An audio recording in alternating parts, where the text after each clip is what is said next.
सब हमले को यहाँ से एयरफोर्स ने इतने ऐसे नाकाम किया है, जैसे मतलब उन लोगों ने ट्राई की और ट्राई ऐसी हो गई कि वो फेल हो गई। सब लोग घर में थे, सब लोगों ने लाइट बंद करके जो पूरा ब्लैकआउट है उसका पालन किया था। मोहन राजपूत है, मेरा नेटिव गुजरात है। कल जो मैं सुजन में जॉब करता हूँ, कल जो हुआ उससे कोई डरने की ज़रूरत नहीं है। यहाँ पर बहुत हमले हुए, पर सब हमले को यहाँ से एयरफोर्स ने इतने ऐसे नाकाम किया है, जैसे मतलब उन लोगों ने ट्राई की और ट्राई ऐसी हो गई कि वो फेल हो गई। सब लोग घर में थे, सब लोगों ने लाइट बंद करके जो पूरा ब्लैकआउट है उसका पालन किया था। उन लोगों ने लगातार रात को बहुत कोशिश की, पर यहाँ का जो एयर डिफेंस है उन्होंने ऐसा मुंहतोड़ जवाब दिया कि उनको वापस जाना पड़ा। पर वापस जाते टाइम भी उनका जो फाइटर जेट है वो भी यहाँ पर मार गिराया था। मेरा यही है कि वो जो ट्राई कर रहे हैं वो ट्राई करते रहो, पर उनका कभी उनको सक्सेस मिलने वाला नहीं है, क्योंकि यहाँ की सब जनता, मेरा ये फैमिलियर नहीं है, मेरे को अभी आया 4 महीने पर इतना मेरे घर से फ़ोन आ रहा है। मैं बोला यहाँ पर इतना सेफ हूँ जहाँ पर कहीं पे नहीं हूँ, यहाँ से आने की ज़रूरत नहीं है। यहाँ के लोकल लोग ने भी मुझे बोला आप राजस्थान में हो, बिल्कुल सेफ हो, घर से जाने की ज़रूरत नहीं है। और सारे लोग यहाँ के जो मिलजुल के सेना को साथ दे रहे हैं। बस सिर्फ इतना कहना चाहूँगा कि देखो, जब भी ऐसे हालात पैदा होते हैं इंटरनल सिक्योरिटी के और सिविल डिफेंस के, पहली बात तो है कम्युनिटी को एंगेज रखना चाहिए। दूसरी बात मैं एक सबसे पहले मैसेज देना चाहता हूँ। अभी मैंने एक चैनल पर जैसे देखा था कि वो दिखा रहे थे एक मिसाइल वो होशियारपुर के एरिया में। मैं अपील करना चाहता हूँ, और सुबह भी मैंने अपने ट्विटर हैंडल पे किया था कि जो भी हमारे बॉर्डर एरिया के रेजिडेंट्स जहाँ भी उनको कहीं कोई ऐसी चीज़ ड्रोन गिरता है, जहाँ ड्रोन जहाँ मिसाइल्स के पार्ट्स गिरते हैं, जहाँ कोई और इक्विपमेंट आर्मामेंट गिरता है उनको दिखाई देता है, सबसे पहले वो जहाँ तो 112 पे कॉल करें, लोकल पुलिस को कांटेक्ट करें और उसके पास मत जाएं, क्योंकि ये बहुत ज़रूरी है, उसको अवॉइड करें और ये सिर्फ एक्सपर्ट्स को हैंडल करने दें। और दूसरी बात यह भी है कि जो बॉर्डर एरिया में लोग रह रहे हैं उनको ये चाहिए कि हम पैनिक में ना आए और इंडियन फोर्सेस का, फौज का बिल्कुल उनके साथ खड़े रहें, मदद करें।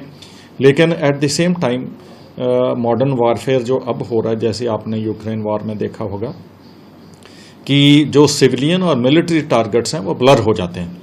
अभी भी देखोगे कि पहले तो जो प्लेन्स थे जहाँ अटैक करना था तो बॉर्डर क्रॉस करना ज़रूरी होता था, लेकिन अब ड्रोन्स के सहारे, जहाँ लॉन्ग रेंज मिसाइल्स के सहारे अपने बॉर्डर में रहकर भी वो एनिमी जो हैं फोर्सेस वो हमें टारगेट कर रही हैं। इसके लिए हमें तैयार बर तैयार रहना चाहिए, पैनिक नहीं क्रिएट करना चाहिए।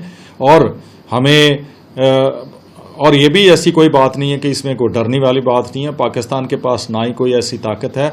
हमने तो टेररिस्ट के खिलाफ कार्रवाई की है, उनके साथ नहीं की, लेकिन उन्होंने रिटेलिएट करके ये शो कर दिया जो इतने सालों से हिंदुस्तान कहता आ रहा है कि वो टेररिस्ट के साथ हैं, और उनकी फ़ौज खास करके, उनकी फ़ौज की लीडरशिप खास करके टेररिज्म को सपोर्ट करती है और इंडिया के खिलाफ उनको यूज़ करती आ रही है। ये एक हिंदुस्तान की और हिंदुस्तान फ़ौज की बहुत ही काबिलाना बात है कि उन्होंने बहुत बेफिटिंग रिप्लाई दे के, और अगर वो रिटेलिएशन भी करती है हमारी फ़ौज तो इनको ऐसे करना चाहिए कि जैसे पंजाबी में कहते हैं कि मुंह तोड़वा जवाब उनको मिलना चाहिए, ताकि करके वो हिम्मत ना करें आगे हमारे पास और अटैक करने की। सर, अगर वार डिक्लेयर होता है, जैसे कि फौज फ्रंट लाइन पे आके लड़ाई लड़ती है, तो ऐसे में आप पुलिस में सेवाएं दे चुके हैं, पंजाब पुलिस का रोल कैसे देखते हैं? कैसा रोल होगा अगर वार डिक्लेयर हो जाता है? वैसे भी कंडीशन ऐसी बन रही है।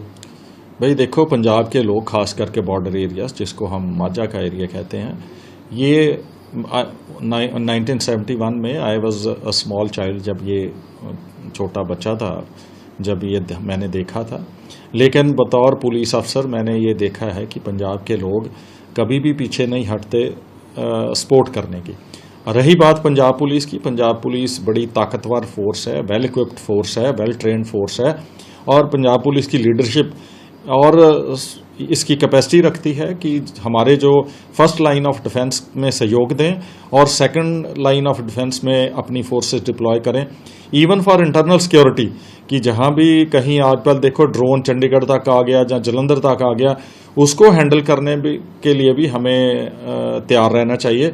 और हमारी डिप्लॉयमेंट और डिप्लॉयमेंट प्लान ऐसे होने चाहिए कि हम वल्नरेबल पॉइंट्स को वाइटल इंस्टॉलेशन के साथ साथ ये जो ड्रोन्स वगैरह के हमले हैं और उसका जो रिस्पांस मैकेनिज्म है, QRT लगाएं, फोर्सेस की डिप्लॉयमेंट करें, जो मोबिलिटी है हमारी उसको मेंटेन रखें, ये बहुत ज़रूरी है। और आई थिंक पंजाब पुलिस पूरी काबुल है और पूरा सहयोग देगी डिफेंस फोर्सेस का, उनके साथ कोऑर्डिनेशन रखेगी